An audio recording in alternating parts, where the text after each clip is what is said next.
Hello everyone, আসসালামু আলাইকুম। আমি সাথী আবারও হাজির হয়েছি আপনাদের মাঝে আরেকটি ভিডিও শেয়ার করার জন্য। আজকে আমি আপনাদেরকে দেখাবো গ্যাসের চুলাতে কিভাবে লোহার কড়াইতে সুন্দর করে ফুলকো ফুলকো নরম তুলতুলে চিতই পিঠা বানানো যায়। তো এই পিঠা খেতে এত মজার, না খেলে বুঝতে পারবেন না। দুধের মধ্যে দেওয়ার পরও সে পিঠাগুলো শক্ত হবে না, একদম নরম তুলতুলে হবে, তোলার মতো তুলতুলে নরম, খেতে অসম্ভব মজার। তো আমি এক চুলায় দুধ বসিয়ে দিয়েছি জাল করার জন্য, আর এক চুলায় পানি দিয়েছি।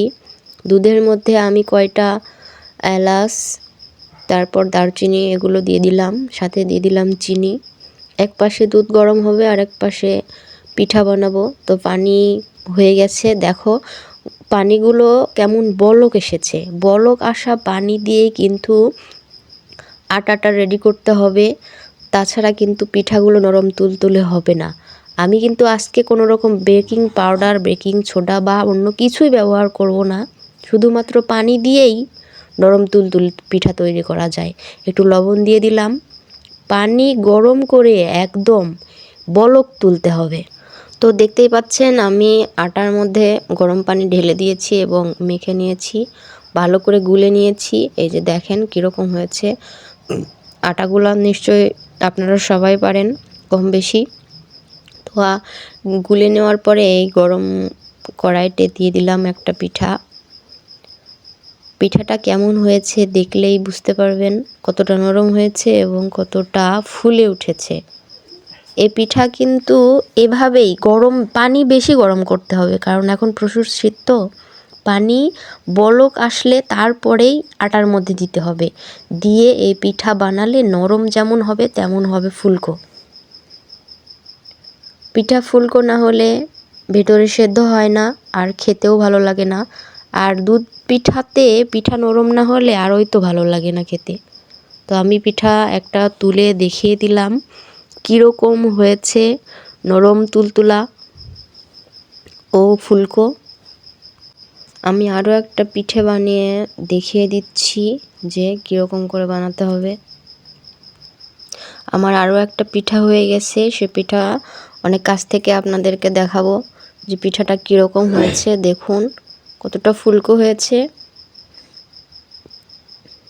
এই যে দেখুন, দেখতেই পাচ্ছেন কীরকম ফুলকো হয়েছে আর কতটা নরম হয়েছে,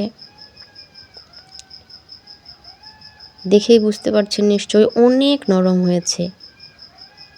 এই পিঠাগুলো যখন দুধের মধ্যে দেওয়া হবে তখন আরও নরম হয়ে যাবে, খেতেও অসম্ভব মজার হবে।